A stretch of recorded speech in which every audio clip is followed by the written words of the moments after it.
سب سے پہلے تو ارشاد فرمایا کہ یہ وہ محبوب ہیں جو نبی امی ہیں۔ نبی پاک صلی اللہ تعالی علیہ وسلم نے کسی مدرسے سے پڑھا نہیں، حضور علیہ السلام نے کسی دنیاوی استاد کے سامنے بیٹھ کر تعلیم حاصل نہیں کی۔ محبوب کو جو پڑھایا اور سکھایا ہے رب تعالیٰ نے ہی سکھایا ہے۔ حضور نے دنیا میں کسی سے نہیں پڑھا، حضور کا کوئی استاذ نہیں، لیکن علم و حکمت کے، فہم و فراست کے، تدبر اور دانائی کے وہ عظیم موتی میرے رسول پاک نے بیان فرمائے ہیں جو کسی اور کے حصے میں کبھی نہیں آئے، نہ آ سکتے۔ نبی پاک امی ہے، کسی دنیاوی استاد سے سرکار نے نہیں پڑھا، اور یہ بھی حضور کی نبوت پر اعلیٰ دلیل ہے کہ پڑھا کسی سے بھی نہیں، لیکن جب حضور بولتے تو حکمت کے موتی پوری دنیا کے اندر پھیل جایا کرتے اور خوشبو سمٹ جایا کرتی۔ عرب کے لوگوں کو اپنی دانائی پر بڑا فخر اور ناز تھا، وہ سمجھتے تھے کہ ہم سے دانا کوئی نہیں، لیکن جب حضور بات کرتے نا، تیرے آگے ہیں یوں دبے لچے فصحا عرب کے بڑے بڑے، کوئی جانے منہ میں زبان نہیں بلکہ جسم میں جان نہیں۔ عرب کے اندر اختلاف ہو گیا تھا، جب یہ خانہ کعبہ کی تعمیر کر رہے تھے تو اختلاف ہو گیا۔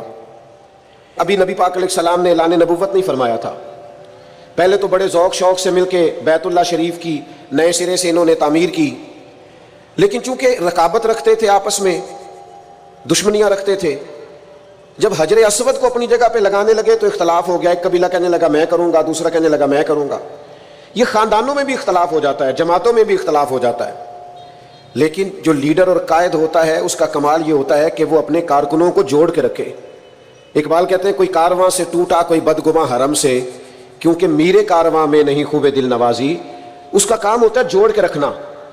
اب ان کفار کے درمیان، قریش مکہ کے درمیان اختلاف ہو گیا، ایک قبیلہ کہتا ہے حجر اسود میں لگاؤں گا، دوسرا کہتا ہے میں لگاؤں گا۔ ایک سیاںا بندہ بولا، کہنے لگا لڑو نہ، کل جو سب سے پہلے حرم شریف میں بیت اللہ میں داخل ہو اس سے فیصلہ کرا لو۔ وہ جس قبیلے کے بارے میں کہہ دیں گے وہی حجر اسود کو نصب کر دے گا۔ اللہ کی شان یہ کہ صبح سب سے پہلے حرم میں رسول رحمت داخل ہوئے صلی اللہ تعالی علیہ وسلم۔ اب تو یہ سارے خوش ہو گئے کہ یہ تو صادق اور امین ہے۔ آپ زیادہ توجہ کیجئے گا، انہوں نے طے کیا ہوا تھا کہ جو بھی جس کے حق میں بھی آنے والا فیصلہ کرے گا قبول کریں گے۔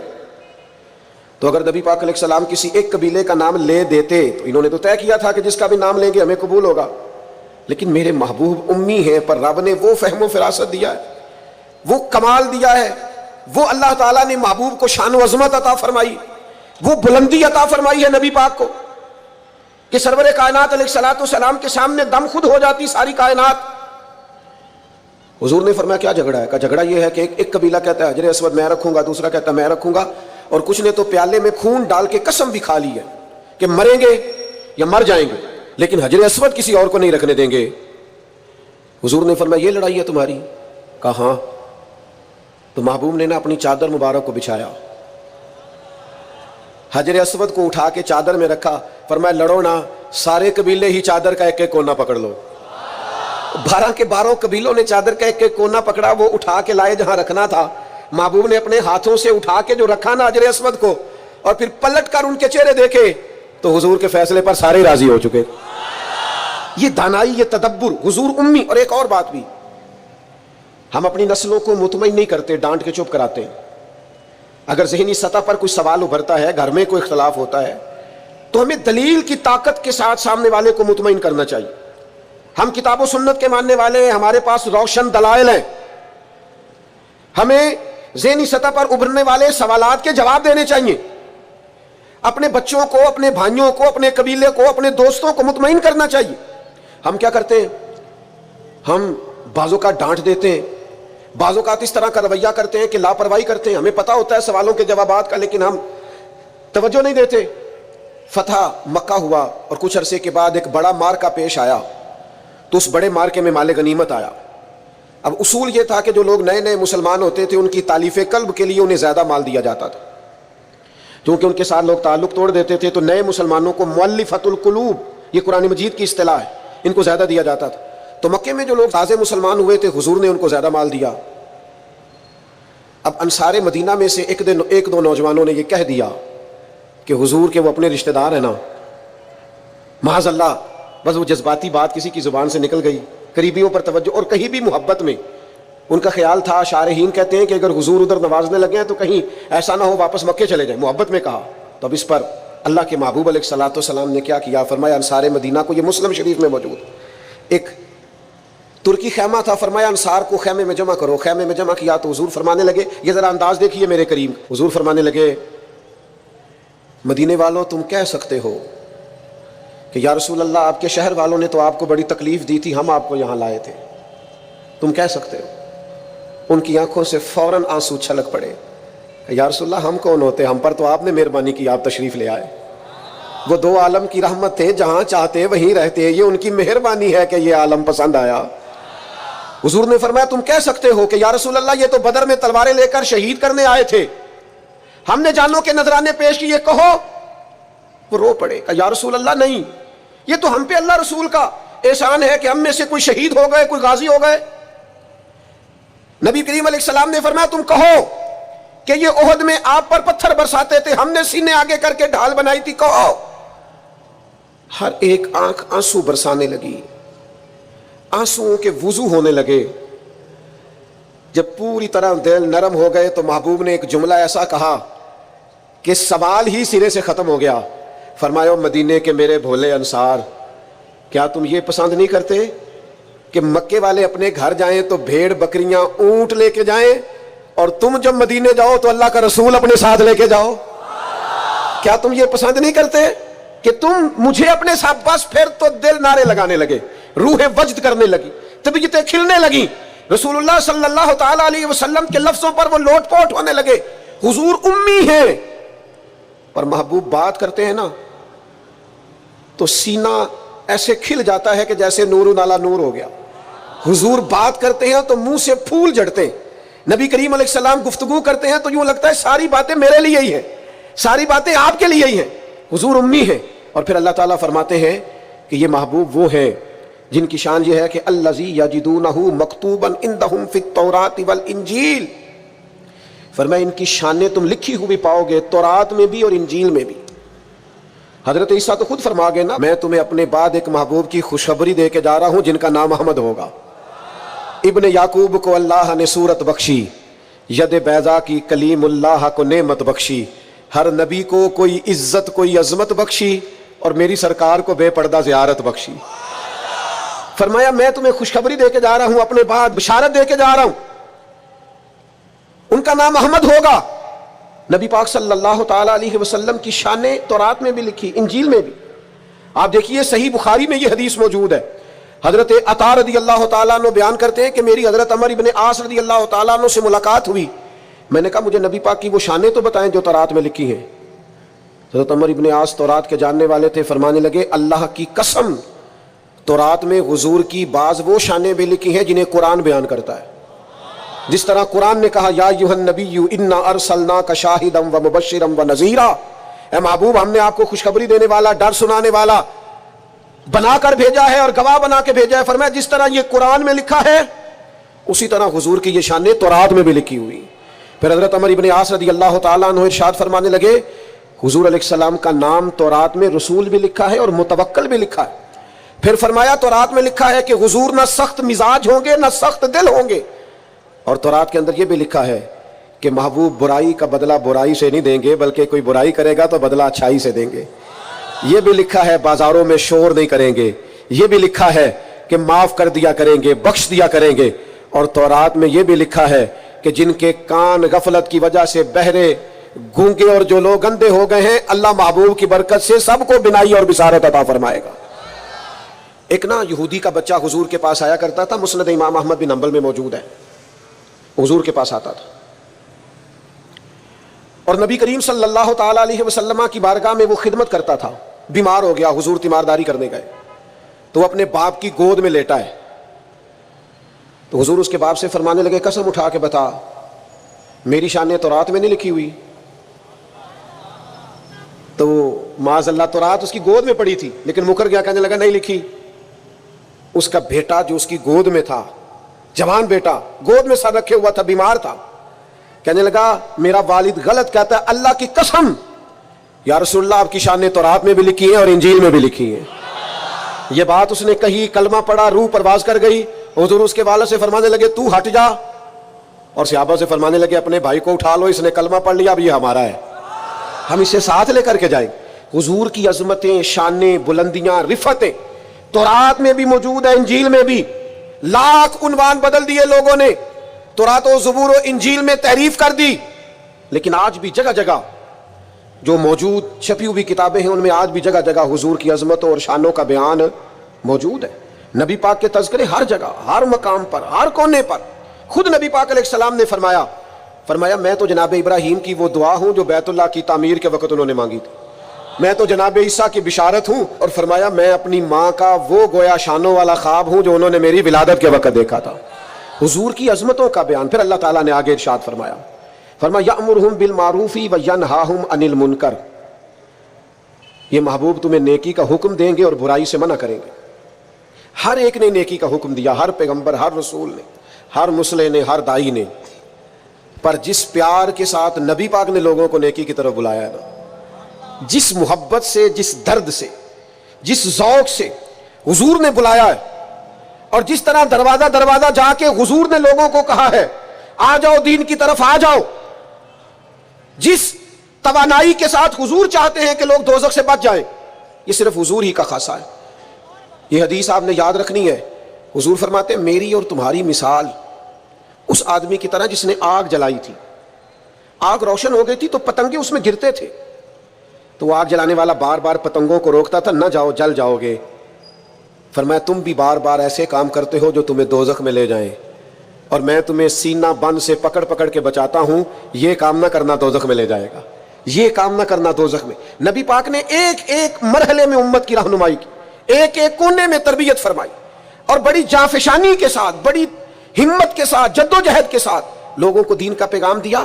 اور پھر بڑی دانائی سے. آج کچھ لوگوں کا انداز تبلیغ جارحانہ ہے. وہ کسی کو نماز کی دعوت بھی دیتے ہیں تو تلخ لہجے کے ساتھ، اپنے کسی بھائی کو دین کا پیغام دیتے ہیں تو ترش انداز کے ساتھ، حالانکہ اپنے حق میں جب وہ باتیں کرتے ہیں تو میٹھی. آپ کو اگر اپنا سودا بیچنے کے لیے نرم بات کرنی آتی ہے تو حضور کے دین کے لیے نرم بات کیوں نہیں کرتے؟ اگر اپنے بچے کو اپنے حق میں قائل کرنے کے لیے لہجے کو باوضو کر کے میٹھا کرتے ہو تو اپنے بچے کو نماز کی طرف مائل کرنے کے لیے، دین کی طرف مائل کرنے کے لیے میٹھا کیوں نہیں کرتے؟ آپ کا انداز حسین ہو، خوبصورت ہو. ادعو الی سبیل ربک بالحکمہ، لوگوں کو دانائی کے ساتھ اللہ کی طرف بلاؤ. اور یہ جو لوگوں نے کہنا شروع کر دیا نا یہ صرف علماء کی ڈیوٹی ہے، تو میرے بھائی نبی پاک علیہ السلام نے تو ایک معنی میں ہر امتی کو مبلغ بنایا ہے. فرمایا میری ایک آیت بھی کسی تک پہنچی ہے، ایک بات بھی تو دین میں لے جائے، پھیلائے جا کے. ایک ایک آدمی کی ذمہ داری ہے، آج ایک ایک کی ذمہ داری ہے دین کی خدمت کرنا، ڈیوٹی کرنا، لوگوں کو خیر کی طرف بلانا، بھلائی کی دعوت دینا. بڑا ثواب ہے مدینہ شریف میں، مسجد نبوی شریف اور جنت البقیع میں دفن ہونے کا بڑا اجر ہے. پر حضرت جابر ابن عبداللہ کا مزار تو کہیں اور ہے، حضرت سعد بن ابی وقاص کا مزار تو کہیں اور ہے، حضرت ابو ایوب انصاری کا مزار تو کہیں اور ہے، حضرت انس بن مالک کی قبر تو کہیں اور ہے. مسجد نبوی میں اذان پڑھنے والے مؤذن جناب بلال حبشی کا مزار تو شام میں ہے. میرے دوستو وہ تو نکل گئے دنیا میں حضور کا پیغام لے کر، انہیں پتا تھا جنت البقیع میں دفن ہونے کا بڑا اجر ہے. انہیں یہ بھی پتا تھا کہ حضور کا اصل تو رضا اس میں ہے کہ دین کا پیغام دیا جائے، نکلا جائے. جب یہ درد لگ جاتا ہے نا زندگی میں تو پھر انسان گلی گلی گھومتا ہے دین کا پیغام لے کر، نگر نگر جاتا ہے. عدم سے لائی ہے ہستی میں آرزو رسول، کہاں کہاں لیے پھرتی ہے جستجو رسول. پھر انسان بیماریاں نہیں دیکھتا، تھکاوٹیں نہیں دیکھتا، گھر نہیں دیکھتا، پھر وہ اپنے اعلیٰ مقاصد کے لیے میدانوں میں رہتا ہے، جد و جہد کرتا ہے، کوشش کرتا ہے، ہمت کرتا ہے. آج امت مسلمہ کروڑوں میں ہے، کاروبار کو ٹائم دیتے ہیں، بچوں کو، دوستوں کو، صحت کو ٹائم دیتے، دین کو کیوں نہیں دیتے؟ پیغام دین. اور بڑے خوبصورت انداز میں دیکھیے نا، ایک شخص نے بھی آ کے نبی پاک سے دین کی بات پوچھی ہے تو حضور نے ایک بندے کو بھی بتائی ہے، اور 100 نے آ کے پوچھی ہے تو حضور نے 100 کو بھی بتائی ہے. پیغام دین دانائی سے، تدبر سے. اور پھر آگے ارشاد فرمایا اللہ تعالیٰ نے، فرمایا جو پاک چیزیں ہیں وہ محبوب تم پر حلال کرتے ہیں، اور جو گندی چیزیں ہیں وہ محبوب تم پر حرام کرتے. یہ بھی یاد رکھنا. نبی پاک علیہ الصلوۃ والسلام نے فرمایا قیامت کے قریب ایک بندہ ٹیک لگا کے تکیے سے بیٹھ جائے گا اور کہے گا حلال وہی ہے جسے قرآن نے حلال کہا، اور حرام وہی ہے جسے قرآن نے حرام کہا. خود حضور فرماتے، فرمایا جسے اللہ کے رسول حلال کر دے وہ بھی حلال ہے، اور جسے حضور حرام کہے وہ بھی حرام ہے. نبی کریم علیہ الصلوۃ والسلام کو اللہ نے شارع بنایا ہے، شارع۔ حضور اختیار رکھتے ہیں، جو چاہیں۔ ایک شخص نے آ کے کہا یا رسول اللہ 2 ہی نمازیں پڑھوں گا، اگر اجازت ہو تو کلمہ پڑھوں۔ دنیا کا کوئی مفتی، کوئی محدث، کوئی مجتہد کسی کو ایک سجدے کی بھی رخصت نہیں دے سکتا کہ چل تو ایک سجدہ کم کر لینا فرض نماز میں، ایک سجدے کی بھی چھٹی نہیں۔ اس نے کہا یا رسول اللہ میں 2 ہی پڑھوں گا، پڑھوں کلمہ؟ حضور نے فرمایا آ جا، تجھے 3 نمازوں کی چھٹی میں دیتا ہوں، تو آ جا۔ وسعتیں دی ہیں خدا نے دامن محبوب کو۔ فاضل بریلوی کہتے ہیں ایسے ہی نہیں، وسعتیں دی ہیں خدا نے دامن محبوب کو، قیامت میں ہمارے جرم کھلتے جائیں گے پر وہ چھپاتے جائیں گے۔ اللہ نے وسعت والا دامن بنایا ہے۔ تو فرمایا جو پاک چیزیں ہیں محبوب تم پر حلال۔ اور سنو میرے یارو، جسے حضور نے حلال کیا ہے وہی پاک ہے، اور جسے محبوب نے حرام کیا ہے وہ خبیث ہے، گندی ہے۔ قرآن کہتا ہے گندی ہے۔ سنو، حضور حلال کریں گے پاکیزہ چیزیں، حرام کریں گے گندی چیزیں۔ نبی پاک نے تجارت کو حلال کیا تو تجارت کا رزق پاک ہے، سود کو حرام کیا تو سود گندا ہے۔ دودھ پاک ہے، طیب ہے، شہد پاک ہے، طیب ہے، شراب گندی ہے، ناپاک ہے۔ یاد رکھنا، جسے مصطفیٰ نے ناپاک کر دیا وہ کبھی پاک ہو سکتی؟ جسے رسول اللہ صلی اللہ علیہ وسلم پاک کہے وہ کبھی ناپاک ہو سکتا؟ یاد رکھو، وہی چیزیں پاک ہیں جنہیں میرے کریم نے پاک کیا، اور وہی لوگ پاک ہیں جو حضور کے دروازے کے قریب رہے۔ ابو بکر صدیق بھی پاک، عمر بھی پاک، عثمان بھی پاک، علی بھی پاک، حسن بھی پاک، حسین بھی پاک، ازواج مطہرات بھی پاک، چاروں شہزادیاں بھی، ہر صحابی بھی پاک، اور حضور کے خاندان کا ایک ایک بچہ بھی پاک۔ میرے عزیز، حضور علیہ الصلوۃ والسلام جو چیزیں نبی پاک، آپ کوئی بھی حلال چیز کھائیں گے وہی آپ کے لیے فائدہ مند ہے، حرام چیز کبھی استعمال کرو گے وہ گندگی پیدا کرے۔ پھر آگے ارشاد فرمایا قرآن مجید نے، فرمایا وَيَضَعُ عَنْهُمْ إِصْرَهُمْ وَالْأَغْلَالَ الَّتِي كَانَتْ عَلَيْهِمْ، فرمایا جو ان کے اوپر بوجھ ہیں اور ان کے گلوں میں جو توق پڑے ہیں محبوب وہ سارے توق اتار دیں گے۔ گلے میں پھندے پڑے ہوئے تھے بنی اسرائیل کے، رات کو جو گناہ کرتے تھے سویرے دروازے پہ لکھا ہوا ہوتا تھا، اور یہاں تک کہ انہیں بعض گناہوں کی معافی کے لیے، قتل کی معافی کے لیے قتل ہونا پڑتا تھا، دیت کی کوئی گنجائش نہیں، معافی کی کوئی گنجائش، قصاص ہی قصاص ہے صرف۔ لیکن محبوب نے سے سارے پھندے اتار دیے، فرمایا تم سے کوئی گناہ ہو گیا ہے، کبیرہ گناہ ہو گیا ہے، کمرے میں جا کے چھپ کے بھی توبہ کر لو گے تو رب معاف کر دے گا۔ تم سے حقوق العباد ضائع ہو گیا، توبہ کر لو، متعلقہ بندے سے معافی مانگ لو، اللہ بھی معاف کر دے گا۔ تم سے قتل ہو گیا، جاؤ اہل خانہ سے معافی مانگ لو، دیت دے لو، رضامند کر لو، اللہ بھی معاف کر دے گا۔ تخفیف کر دی، آسانی کر دی، حضور کی تشریف آوری نے آسانی کر دی۔ ایک شخص سے گناہ ہو گیا، حد لگ گئی ان پر،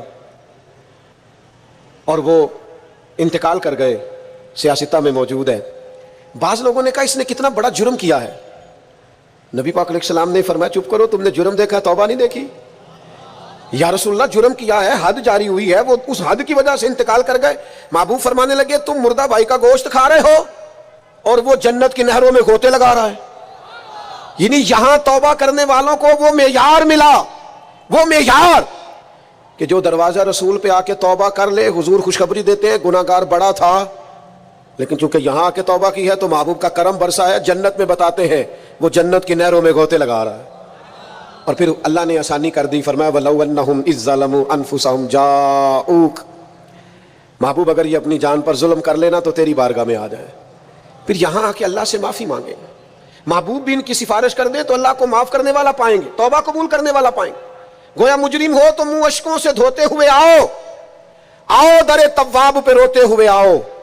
قرآن میں موجود ہے توبہ کا طریقہ، پر سرکار کی دہلیز سے ہوتے ہوئے آؤ۔ ہاں ہاں، سرکار کی دہلیز سے چلے نہ ایمان 2 قدم بھی اگر تیرا ہم سفر نہ ٹھہرے، اور تیرا حوالہ دیا نہ جائے تو زندگی معتبر نہ ٹھہرے۔ لبوں پہ ایاک نستعین ہے اور اس حقیقت پر بھی یقین ہے، اگر تیرے واسطے سے مانگوں کوئی دعا بے اثر نہ ٹھہرے۔ میرے عزیز یاد رکھیں، ارشاد فرمایا کہ تم پر جو بوجھ ہیں، جو پچھلی امتوں کے سخت احکام ہیں، وہ سخت احکام محبوب آسان کر دیں گے۔ نبی پاک علیہ السلام نے ہمیں جو دین دیا ہے وہ آسان دین دیا ہے، اور حضور علیہ السلام آسانی کو پسند کرتے۔ کسی بھی قبیلے کو، کسی جگہ قافلے کو حضور روانہ کرتے تو فرماتے خوشخبریاں دینا، وہاں جا کے خوشخبریاں دینا،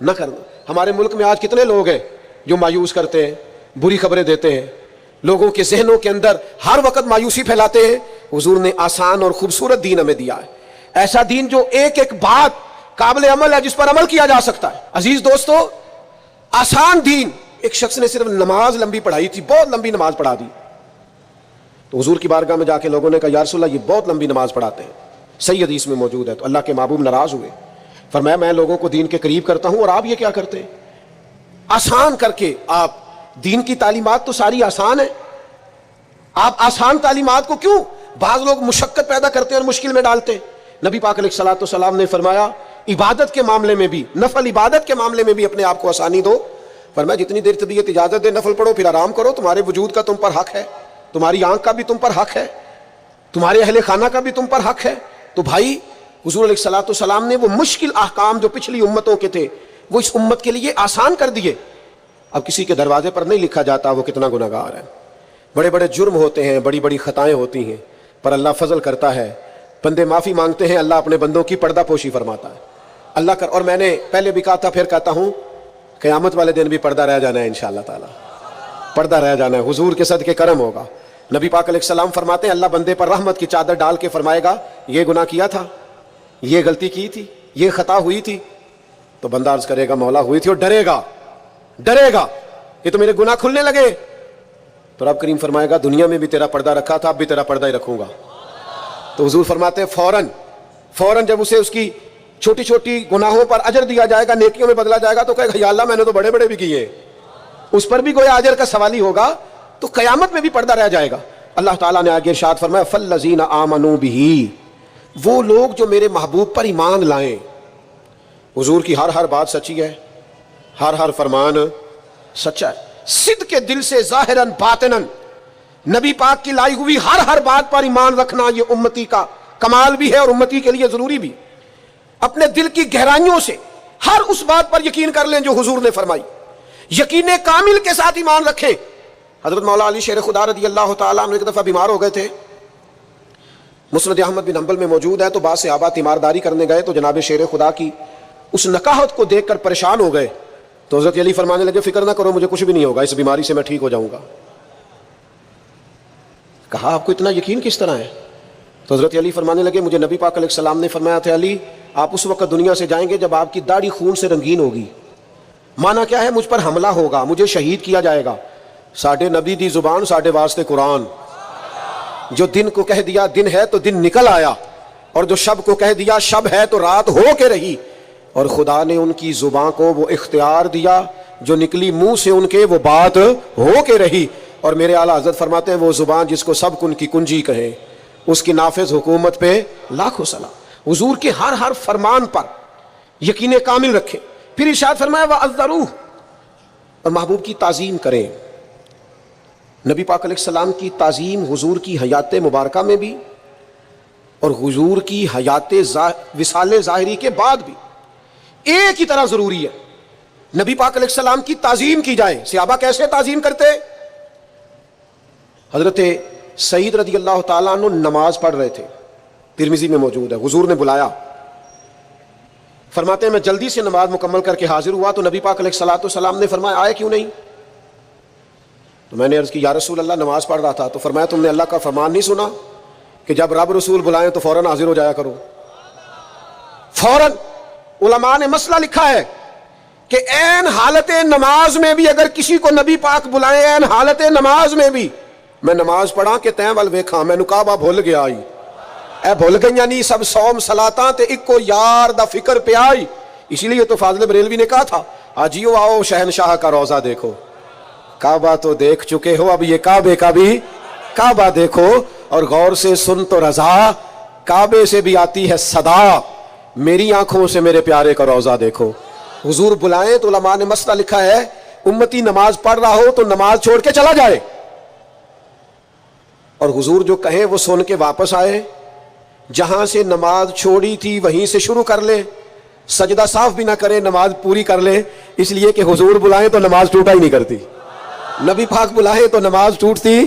فرمایا تمہیں آنا چاہیے تھا جب میں نے بلایا تھا، کریم کے بلانے سے نماز ٹوٹتی تو اب سنو نا, مجھے کہہ لینے دو نا کہ نماز پڑھا کہ میں تین وال ویکھا, مینو کعبہ بھول گیا آئی, بھول گئیاں نہیں سب صوم صلاتاں, اکو یار دا فکر پہ آئی.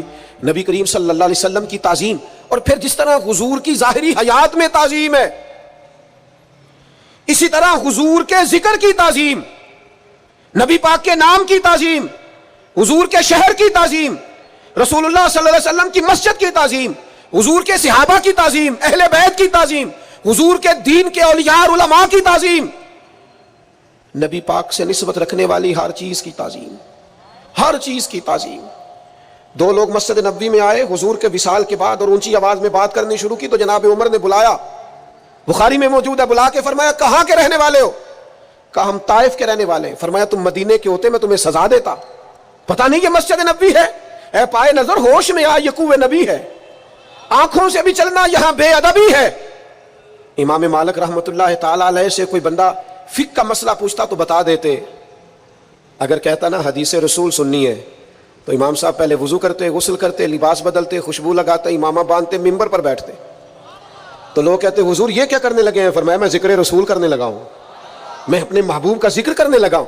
نبی پاک کے ذکر کی برکت ہے, حضور کی تعظیم, نبی پاک کے ذکر کی تعظیم کرنی ہے. ایک دفعہ آپ بیان فرما رہے تھے تو بچھو نے ڈسا, 16-17 دفعہ ڈانگ مارا, رنگ بدلا امام صاحب کا, پر درس حدیث دیتے رہے. بعد میں کسی نے پوچھا حضور کیا ہوا تھا؟ فرمایا بچھو نے ڈانگ لیا تھا. تک حضور پھر آپ نے چھوڑا کیوں نہیں؟ فرمایا ذکر رسول چھوڑ دیتا, حضور کا ذکر چھوڑ دیتا. ہمارے ایک استاد تھے, وہ کہا کرتے تھے کہ امام مالک نے اس طرح جواب دیا, فرمایا بچھو کا ڈانگ دیکھتا کہ حدیث رسول کا رنگ دیکھتا؟ میں تو حضور کی حدیث کا رنگ دیکھ رہا تھا. کیسے یہ کام ہو جاتا؟ میرے عزیز یاد رکھیں گے آپ, تعظیم رسول اللہ صلی اللہ علیہ وسلم کی تعظیم. ایاز کے بیٹے کا نام محمد تھا, محمد بن ایاز. تو محمود غزنوی جب بھی آواز دیتے کہتے محمد بن ایاز میری بات سننا. ایک دن محمود غزنوی نے کہا او ایاز کے بیٹے بات تو سننا. تو ایاز حاضر ہو کے عرض کرنے لگے غلام زادے سے کوئی غلطی ہو گئی ہے, آج محمد بن ایاز نہیں کہا. تو سفید داڑھی اور بوڑھے محمود غزنوی آنکھیں چھلک پڑی, ہاتھ کانپنے لگے, کہنے لگے تیرے بیٹے کا نام میرے نبی کے نام پر ہے, آج میرا وضو نہیں تھا اس لیے میں نے کبھی بغیر وضو اپنے محبوب کا نام لیا ہی نہیں ہے, کیونکہ تو نے ان کے نام کی برکت سے رکھا ہے نا. تو جب یہ نام لیتا ہوں حضور کا اسم گرامی, مجھے یاد آ جاتا ہے حضور کی تعظیم, میرے دوست نبی پاک کی توقیر. پھر فرمایا وَنَصَرُوهُ, اور دین کی مدد کریں, ایمان لائیں, نبی پاک کی تعظیم کریں اور دین حق کی سربلندی کے لیے کوشش کریں, جد و جہد کریں کہ دین کا غلبہ ہو جائے, دنیا کے اندر دین چھا جائے اور پوری دنیا کے اندر اسلام کا بول بالا ہو جائے. یہ مسلمان کی ذمہ داریاں اس آیت نے بیان کی. پھر فرمایا وَاتَّبَعُوا النُّورَ الَّذِي أُنزِلَ مَعَهُ, اور اس نور کی پیروی کریں جو نبی پاک کے ساتھ نازل ہوا. وہ نور کیا ہے؟ وہ قرآن مجید ہے. حضور قرآن لے کے آئے, نبی پاک نے قرآن مجید سکھایا. یعلمہم الکتاب والحکمہ, کتاب سکھائی اور حکمت سکھائی. نبی پاک نے ہر جگہ امت کو قرآن کی بات بتائی, قرآن کا درس دیا. امت کو چاہیے قرآن کے ساتھ جڑ جائے, قرآن مجید کے ساتھ وابستہ ہو جائے. آپ کی خدمت میں عرض کروں گا ہر روز ایک رکوع ترجمہ اور تفسیر کے ساتھ قرآن مجید کو پڑھیں, قرآن مجید کے ساتھ اپنی دلچسپیاں پیدا کریں. ہمارے ایک بزرگ تھے, قرآن کی زیارت کر کے روتے تھے. مریدوں نے پوچھا قرآن دیکھ کے کیوں رو پڑتے ہیں؟ فرماتے اسے دیکھ کے سوچتا ہوں اسے میرے نبی نے بھی تو کئی دفعہ دیکھا ہے نا, حضور کی زبان پاک سے کئی دفعہ جملے ادا ہوئے. یہ قرآن کے صفحے مجھے محبوب کے جلووں کی یاد دلاتے ہیں, یہ حضور کے جلووں کی یاد دلاتے, یہ تازہ کرتے ہیں میرے دل میں حضور کے جلووں. قرآن مجید سے اپنی اولادوں کو وابستہ کریں, قرآن مجید سے جڑے. فرمایا اگر تم ایمان لاؤ گے, تعظیم کرو گے, دین کی مدد کرو گے, قرآن کی پیروی کرو گے تو اولئک ھم المفلحون, یہ کام کرو گے تو کامیابیاں ملیں گی.